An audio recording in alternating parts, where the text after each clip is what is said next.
Sali na po! Ikalabing-3 linggo na po sa karaniwang panahon. Gantimpala. Madalas po pag sinasabi nating ganti, paghihigante, parang may kaaway ka no? Pero pag sinabi mong gantimpala, ang ibig sabihin pala reward, di ba? Sa bagong tipan, sa ebanghelyo po natin, ang ganda ng mga pangako ni Jesucristo sa ikalawang bahagi ng ebanghelyo ni San Mateo tungkol sa gantimpala.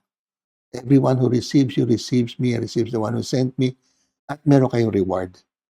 Ano kayang reward na yan? Magandang puntahan po yung unang pagbasa. Just imagine, tinulungan ng isang mayamang babae, ang isang propeta. Hindi lang siya pinakain araw-araw kung dadating siya, pinatulog pa siya.